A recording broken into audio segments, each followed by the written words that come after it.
has a gun. And at this moment, these cats roll up to him.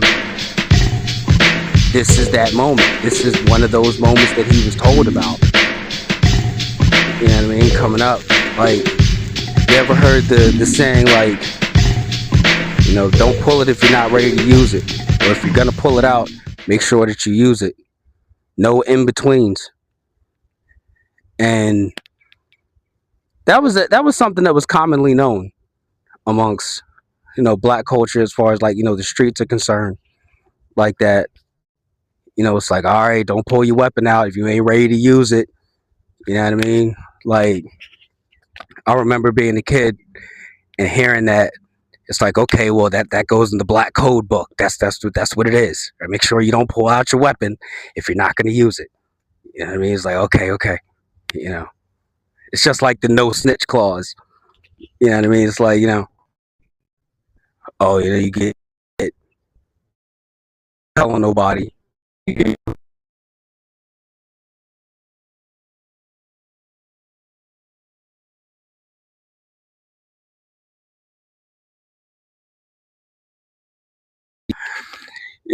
Here this kid is. You know what I mean? He's like, all right, here's a moment of truth. Let's go now. And in the narration of the story in the verse, when Jeru says it, he says, "You were webbed straight from the start." And saying something like that means that you knew before you set foot out the doors to that house that you weren't ready to do that. You weren't ready to pull the trigger.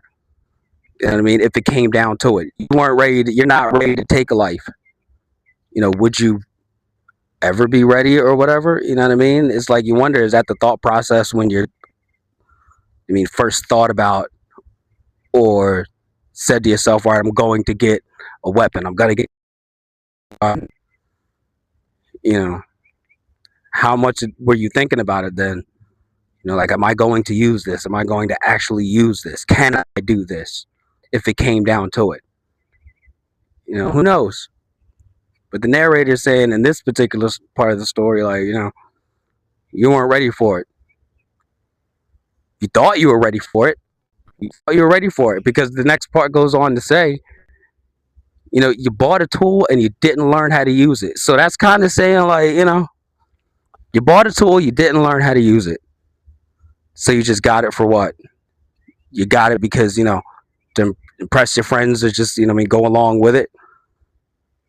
Because coming up where I was coming up at, the suburbs, I didn't come up in the city. Coming up in the suburbs, it's like, the few people that you did know that were supposedly about that street life or whatever. You know what I mean? You see how something like that would resonate with them. You know what I mean? Like, you're not of the criminal element. I mean, you're just a kid. Hearing this music, hearing it broadcasted. You know what I mean? From different various rappers and whatnot in hip hop culture. You're not out there, but this is what you're hearing gets reported. From rap hip hop culture. So, any connection to any reality of that, any realism with that, is what you want to do. It's like, oh well, I know somebody that there's one kid around my way. I think he got a gun. He got an illegal gun. Let me go. Let me talk to him like, yo, if you had to, you really ready to pull that? You know what I mean? And the thing about it is, I'd be all talking about like, yo, well, he got a gun. I wonder if he'd do it. That one kid that he might be just like that kid that Jay verse. Like he does have one. Maybe he's just like just as scared to use it in reality. No, who's gonna say that? You were webbed straight from the start. Bought a tool and didn't learn how to use it. Got lost in Brooklyn, so you had to lose it. He said he got lost somewhere, so he got himself in a situation. Again, by himself, right? By himself. And apparently, he didn't make it out of this situation, according to the narrator of the story. Mr. Damager goes on to say, "You had to lose it." And we all know what that means. We all know what's encompasses by the just for fronting. You had to lose it. I remember, my gosh, I remember learning that verse, playing specifically that verse over and over and over again. I mean, and so many around my time are doing the same thing. And I guarantee you, anybody, if I put that song on today and were to bang it, and you were banging music from my era, they would know that verse. That verse. You know, I'm gonna do that. You know what I mean? A couple people, I mean, run up on them, play it, let them sing those same words right along with it, and see their take on it. My goodness. Just the one verse. And the thing is, with that, hearing something like that, the way that it was presented, it's not just, the fact that it was a rap song, came out in that golden era hip hop or whatever. It was the way that it was presented to where I can take it now and put it in a place where I can give it literary validity, for lack of a better term, and stamp this in our Black history. Because it's like, I know when I was listening to it as a kid, Jeru the Damager, my gosh, he sounded old to me. I was like, yo, he was one of the first cats in hip hop where you see, he came out and it sounded like he was like, oh my god, yo, he's an old dude, like he was a dad. Yeah, like he's like 30 something. 30 something years old. Ooh, you know what I mean? Jeru to me is like, and here it is. I am 44 years old, about to be. I mean, I was born a day after America, so my birthday's coming up soon. I'll be 44, but I'm 43 now. I listen to that verse now, and Jeru still sounds like he's 40 years old to me. Like, you know what I mean? He still sounds like that to me. So, like, when I listen to it, it still sounds like a fatherly type voice.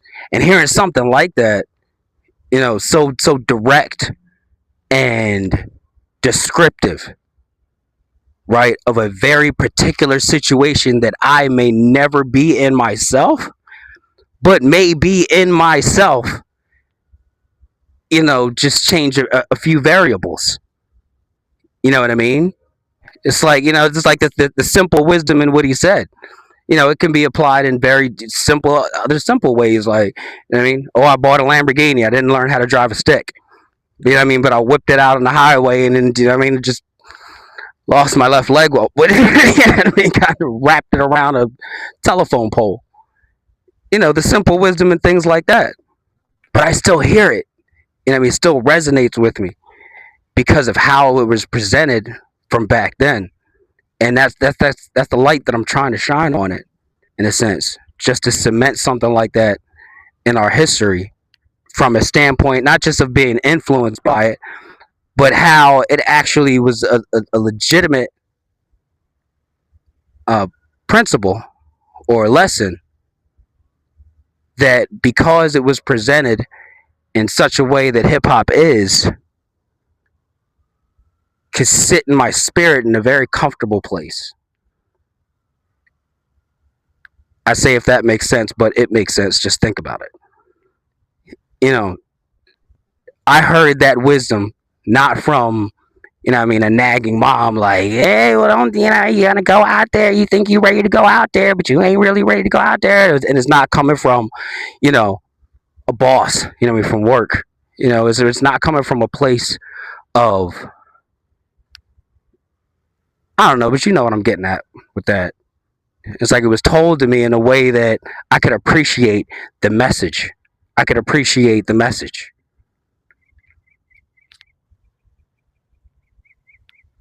It came at me in a way where, because I could appreciate it, then it grew or maintained a certain fondness of it in my heart, is what I'm saying, throughout all these years. 30 plus years later. I don't know. Tell me I'm wrong.